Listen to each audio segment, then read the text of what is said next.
Саламатсыздарбы, эфирде жаңылыктар маалымат программасынын толукталган чыгарылышы, студияда Гүлшайыр Турдале кызы. Алгач бүгүнкү чыгарылышыбыздан кыскача. Жалал Абад облусунун Нокен районундагы жол кырсыгынан 3 адам каза болду. Баңгизатты көзөмөлдөө боюнча мамлекеттик кызматтын мурдагы төрагасы Рафик Мамбеталиев күч менен бийликти басып алууга шектелүүдө. Садыр Жапаровдун тууганы Улан Жапаров үй камагына чыгарылды. Аскердик кызмат өтөгөндөр үчүн билим алууга жеңилдик. Бул багыттагы мыйзам долбоору коомдук талкууга чыгарылды. Мен барып келип, анан военный билет болуш керек да, эки кишидечи. Военный билетсиз ар жерге ишке да албайт. Эми алдыда булар тууралуу кененирээк баяндайбыз. Кече Жалал Абад облусунун Нокен районундагы жол кырсыгынан 3 адам каза болду. Бул тууралуу облустук милициядан билдиришти. Маалымат боюнча кырсык эртең мененки саат 9:20 чамасында Ош-Бишкек жолунун Кыргыз-Коргон айылынын тушунда болгон. Анда Бишкекти көздөй бараткан Honda жеңил унаасы менен Ошту көздөй келе жаткан Mercedes-Benz үлгүсүндөгү жүк ташуучу унаа сүзүшкөн. Каргашадан жеңил унаанын ичиндеги 33, 17 жана 16 жаштагы жүргүнчүлөр каза болгон. Аю холдингтин мурдагы президенти Камчы Көлбаевдин уюшкан кылмыштуу тобун каржылоого шектелип кармалды. Бул тууралуу Улуттук коопсуздук мамлекеттик комитети билдирди. Маалыматка караганда шектүүнүн Кыргызстандын аймагында издөө жарыяланган Салимбай Батча кайманаты бар белгилүү Салимбай Абдувалиев менен да байланышы аныкталган. Шектүү менен профилактикалык сүйлөшүү жүргүзүлдү. Ал мамлекеттин өнүгүүсүндөгү алгылыктуу тенденцияларды белгилеп, Кыргызстандын саясий багытын колдой турганын билдирди. Ошондой эле уюшкан кылмыштуу топтордогу байланыштарынан жана кылмыштуулуктагы идеологиясынан баш тартуу боюнча милдеттеме алды, деди УКМКдан. Азыркы тапта тергөө амалдары уланууда. Я Умарахунов Бахытбек Абдралиевич, 1973 года рождения. Я раскаиваюсь о том, что посещал мероприятие, которое проводил криминальный авторитет Салимбай Байбача в городе Ташкент, Республики Узбекистан, и пытался выстроить отношения с представителями криминалитета. Политику руководства страны по полномасштабной борьбе с коррупцией и преступностью поддерживаем. Баңгизаттарды көзөмөлдөө боюнча мамлекеттик кызматтын мурдагы төрагасы Рафик Мамбеталиев күч менен бийликти басып алууга шектелүүдө. Маалыматка ылайык, ал УКМК тарабынан кармалып, 1 май райондук соту 13 сентябрда аны тергөө бүткүчү 21 октябрга чейин үй камагына алган. Рафик Мамбеталиев 2014 жана 2015 жылдары Ички иштер министрлигинин уюшкан кылмыштуулукка каршы күрөшүү башкы башкармалыгынын жетекчиси болуп иштеген. Андан кийин 1 жыл баңгизаттарды көзөмөлдөө боюнча мамлекеттик кызматтын төрагасы болгон. Жалал Абад облусуна караштуу Каракөл шаарынын экс-мэри бир нече кылмышка шектелип кармалганын УКМК кабарлады. Маалыматта мурунку аткаминер кылмыш жаза кодексинин ишенип берилген мүлктү өзгөчө ири өлчөмдө ыйгарып алуу жана коротуу беренеси менен кармалган кылмыш белгилери менен колго түшүрүлгөн. Шаардык мэриянын кызматкерлери Токтогул районунун 3 терек айылынын Каракөл шаарынын Кетментөө айылына чейинки узундугу 10 чакырымдан ашык суу түтүк тармагын куруу боюнча КБ жоопкерчилиги чектелген коому менен атайлап пайдасыз келишим түзүшкөнү аныкталган. Натыйжада мурунку түтүктөр демонтаждалып, сатылып кеткен. Ал эми жаңы тармакты куруу боюнча иштер сапатсыз аткарылып, мындан улам түтүктөр жараксыз болуп, Кетментөө айылынын тургундары 10 жылдан ашык убакыттан бери таза суу менен камсыздалбай калган.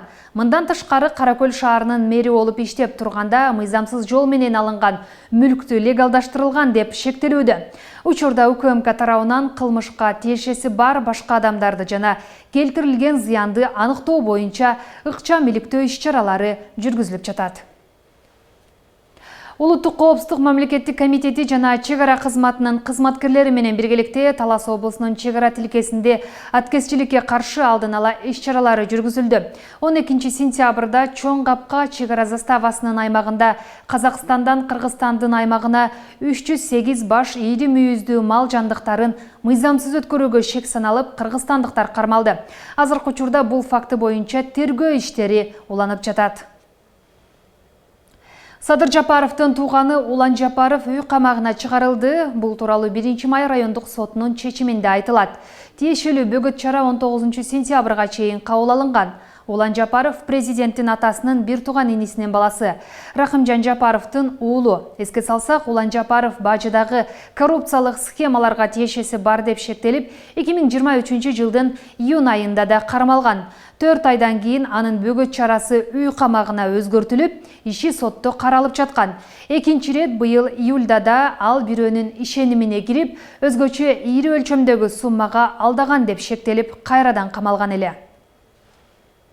Каркыра автожол өткөрмө пунктунун күндүз иштөө режимин күнү-түнү деп алмаштырууну караган мыйзам долбоору Жогорку Кеңеште биринчи окууда кабыл алынды. Тиешелүү макулдашууга өзгөртүү киргизүүнү министрлер кабинети демилгелеген. Мыйзам долбоорун чек ара кызматынын директору Уларбек Шаршеев тааныштырды. Каркыра өткөрүү пунктунун иштөө режимине өзгөртүү киргизүү Кыргыз-Казак мамлекеттик чек арасынан өтүүгө ыңгайлуу шарттарды түзүү жана Ысык Көл облусунда кышкы туризмди өнүктүрүү, ошону менен бирге ички жана чет элдик туристтердин агымын көбөйтүү, инфра түзүмүн жакшыртуу зарылчылыгы менен шартталган, деди Шаршеев. Депутаттар бул демилге туризмдин илгерилешине өөлгө болорун белгилешти.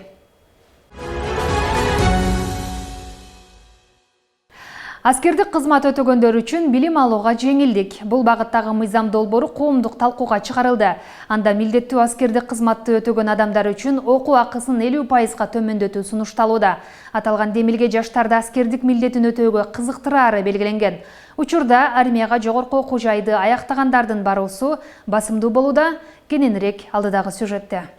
Аскердик кызмат өтөгөндөр үчүн окуу жай акысын 50%га төмөндөтүү пландалууда. Бул багыттагы мыйзам долбоору коомдук талкууга чыкты. Мыйзамды жазууга аскерден кайткандардын жарандык турмушка аралашуусуна кыйынчылык болуп жатканы негиз келтирилген. Окуу акысын арзандатуу алардын кесипке ээ болуусуна өбөлгө түзөт. Ага катар демилге жаштарды аскердик милдетин өтөөгө кызыктыраары белгиленген.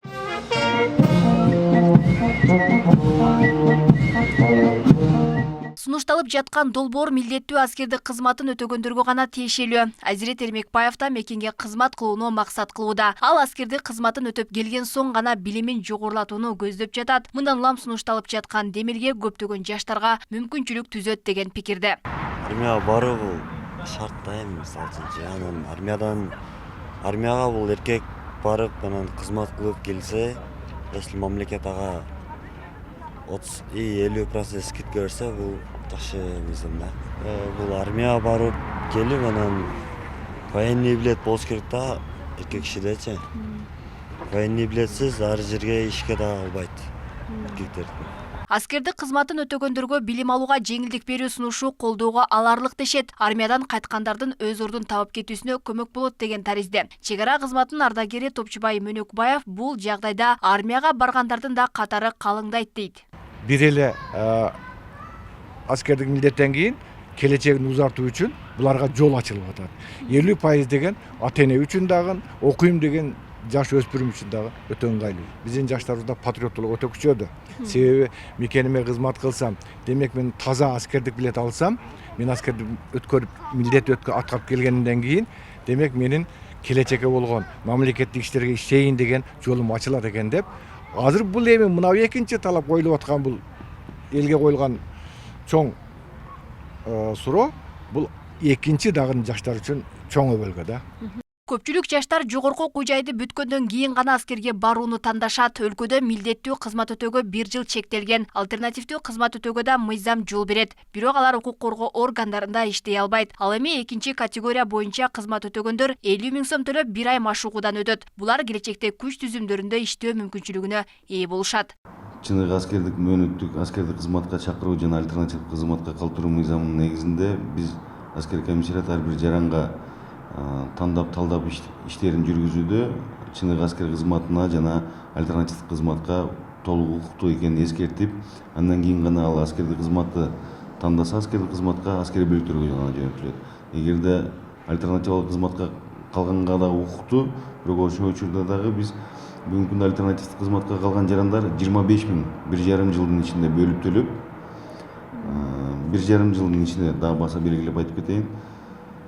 25 миң сумманы төлөп бүткөндөн кийин гана экинчи даражадагы аскер билетин ала алат да, ал менен укук коргоо органдарына жумушка кире албайт. Өлкөдө жашы 18ге толгон уландар милдеттүү армияга чакырылат. 18ге толуп, бирок мектепте аяктай элек атуулдар аскердик кызматка өз ыктыяры менен гана бара алат. Армияга барабыз. Армияда дисциплинаны үйрөнүп, жакшы кызмат өтүп келебиз да. Армия эми физический күчөйтөт дегендей, дагы мышление керек болуп калат да эми. Ага жаштардын кызыктары бар, окуу деп, ошол себептүү окуу бүтүп барабыз деп неме болуп атат. Мен деле оңай эле окуп калды, ошону бүтүп калса бир жылга аркы службаны кылып келебиз. Кыргызстанда 18 жаштан 25 жашка чейинки эркектер аскердик кызматка чакырылганда анын мөөнөтүн узартууга укугу жок. Өлкөдө 1,5 жыл ичинде 25 миң бала альтернативдик негизде кызмат өтөшкөн. Алмагүл Багызы, Мирбек Кунубаев, Ош ТВ. Жогорку кеңештин төрагасы Нурланбек Шакиев парламент тарайт, референдум өтөт деген кептерди четке какты. Анын айтымында соңку убактарда саясатчылар арасында ар кандай такталбаган маалыматтар тароодо.